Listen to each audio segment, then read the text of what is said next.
فیصل شاہ صاحب، میں آپ کی طرف آتا ہوں اور ہم ایران اور جو یہ بھی ابھی تک یعنی 2-3 خبریں کہا گیا کہ کچھ جرنیل کہہ رہے ہیں کہ مت جاؤ. سیکنڈلی اندھوں کو بھی نظر آ رہا ہے کہ یہ شاید یہ 1930 والی دنیا نہ بن جائے. اتنا بڑا عالمی ریسیشن آیا، جس طرح آپ جانتے ہیں گریٹ ڈپریشن یا گریٹ ریسیشن آیا تھا، اس کے بعد کیا ہوا. تو یہ اب وہ یہ بہانہ بنا رہے ہیں کہ جی یہ ایسے پروجیکٹ پہ کام کر رہے ہیں کہ ان کے اتنے دور مار میزلز ہوں گے یا میزائل بنا رہے ہیں جو شاید امریکہ تک پہنچ جائیں. تو آپ کیا دیکھتے ہیں کہ یہ کوئی، میں تو ویسے آئی فیل ٹو انڈرسٹینڈ کہ اس کے ذہن میں کیا چلتا ہے یہ جو ٹرمپ صاحب ہیں. تو آپ کیا دیکھ رہے ہیں؟ کیونکہ ایک فیلڈ سٹیٹ ہمارے اس طرف ہے، اگر ادھر ایک فیلڈ سٹیٹ اور ایران آ گیا، اس کو بھی تو ہم نے بیڑا غرق کیا تھا نا نور محمد طرح کی گورنمنٹ کے بعد، جو ہم نے سارا وہاں وہ گند ڈالا، اس کا نتیجہ ہم بھگت رہے ہیں. تو یہ اب دوسرا محاذ فیصل شاہ صاحب گرم ہو رہا ہے. How can we save from all those blunders that are previous governments have been making, اور آج ہم اسے ریپ کر رہے ہیں. جناب فیصل شاہ صاحب. جی دیکھیں، جو امریکہ الزام لگا رہا ہے نا ایران پہ کہ یہ میزائلز کی اتنی رینج ہے کہ یہ امریکہ کو اٹیک کرنا چاہتے ہیں، تو اس کا کوئی جواز نہیں سمجھ آتا ہے. دیکھیں، امریکہ کو اٹیک کرنے کے لیے ایران کو امریکہ کے مین لینڈ پہ اٹیک کرنے کی ضرورت نہیں ہے، وہاں میزائلز بھیجنے کی ضرورت نہیں ہے. امریکہ کے تو مفادات اتنے ہیں اس ریجن میں، 19 تو اس کے بیسز ہیں، 60-70 ہزار 80 ہزار اس کے فوجی یہاں پہ ہوتے ہیں کسی بھی وقت، اتنے سارے اس کے یہاں پہ ایسٹس ڈپلائیڈ ہوتے ہیں. تو اگر امریکہ سے ایران نے جنگ کرنی ہے یا ایران نے امریکہ کو نقصان پہنچانا ہے تو وہ تو یہیں پہنچا سکتا ہے، اس کی ناک کے نیچے موجود ہے ساری چیزیں. تو امریکہ کو اصل میں ایران سے کوئی خطرہ نہیں ہے. ہوا یہ ہے کہ امریکہ اسرائیل کے کہنے پہ اس چیز میں اب پھنس گیا، اس جال میں پھنس گیا.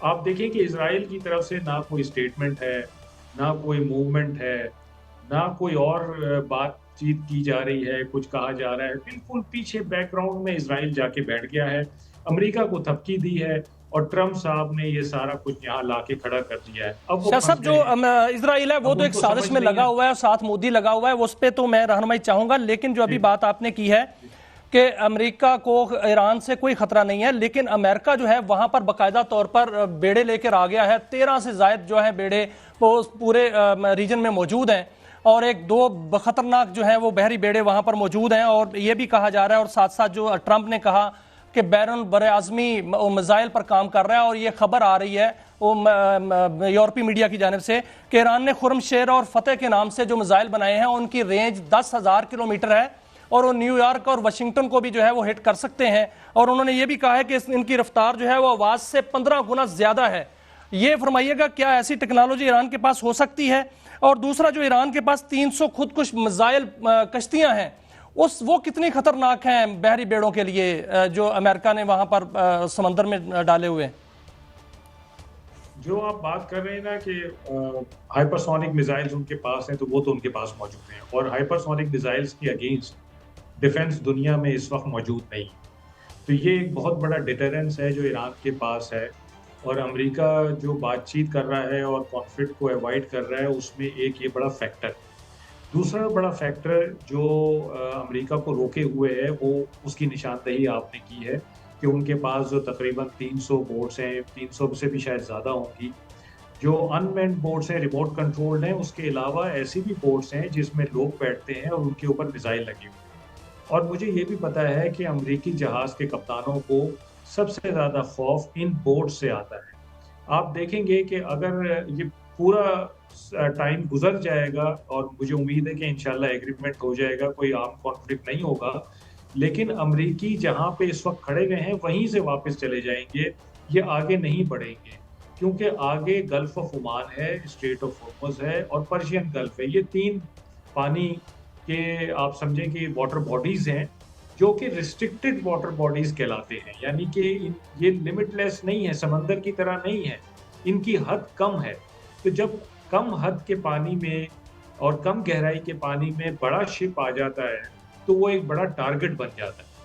تو یہ جو چھوٹی بوٹس ہوتی ہیں یہ جتھے کی صورت میں اس پہ اٹیک کرتی ہیں، اور آپ کتنی بوٹس کو مار لیں گے؟ اگر ایک بوٹ بھی اس میں سے بچ گئی تو وہ اس شپ کسی بھی شپ کو ڈبو سکتی ہے. تو یہ بڑا خطرہ ہے جو امریکی بحریہ کے لیے ہے وہاں پہ، اور اسی لیے یہ ایک بحری بیڑا ان کا بحر عرب میں کھڑا ہوا ہے اور ایک بحری بیڑا ان کا میڈیٹرینین سی میں کھڑا ہوا ہے. لیکن یہ اندر جو ایران کے پانی ہیں ان میں جانے کی یہ ہمت نہیں کریں گے کیونکہ ان کو پتہ ہے کہ وہاں پہ ایران بڑا مضبوط ہے. جہاں تک بات ہے کہ یہ ہونے کیا جا رہا ہے، دیکھیں ٹرمپ صاحب کی اسٹیٹمنٹس ہی آپ دیکھ لیجئے، اس سے ہی پتہ چل رہا ہے کہ ان کی فرسٹریشن اس وقت کس لیول پہ. وٹکوف صاحب کا جو فاکس نیوز کو انٹرویو ہے اس میں وہ فرماتے ہیں کہ ٹرمپ صاحب نے کہا کہ میں پریشان ہوں کہ ایران نے ابھی تک گھٹنے کیوں نہیں ٹیکے، میں نے اتنا پریشر ڈال دیا اس کے. یعنی ان کی انڈرسٹینڈنگ دیکھیے کہ کسی ملک کے بارے میں کتنی عجیب و غریب ہے کہ وہ فوجی بیڑے لا کے اور بہت سارے ہوائی جہاز لا کے وہ یہ سمجھ رہے ہیں کہ ایک ملک اچھا یہ جو تو کہ 5000 سال پرانی اس کی تاریخ ہے، اس کی تاریخ میں اس خطے کی بادشاہی بھی ہے، اور وہ ملک گھٹنے ٹیک دے گا جو پچھلے 40 سال سے زیادہ سینکشنز میں رہ کر بھی آج اس خطے کے تمام ممالک سے مضبوط ہے.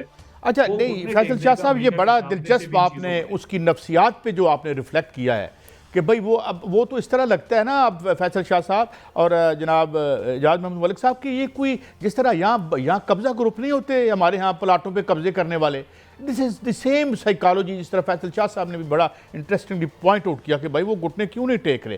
اعجاز صاحب میں ایک اور آپ کے چونکہ فیلڈ سے یہ سوال ہے، 600 سے 700 جہاز ہیں، اگر بیک وقت وہ حملہ کر دیتے ہیں، بمباری وہاں پہ کرتے ہیں، اور فیصل شاہ صاحب نے بھی بتایا اور انہوں نے جواب میں یہ کہا کہ ہم دبئی سے لے کے تل ابیب تک کوئی ایک ٹھکانہ بھی نہیں جسے ہم چھوڑیں گے، تو یہ تو اتنا ہاربل سینیریو بن رہا ہے. تو پہلے یہ بتائیں کہ یہ جو 600-700 جہاز ہیں what kind of devastation they can wreak upon Iran, اور کیا Iran will be able to do the second strike، واپس وہ ہٹ بیک بھی کر سکے گا؟ کیا نقشہ بنتا ہے آپ کی مہارت کے مطابق؟ اعجاز محمود ملک صاحب.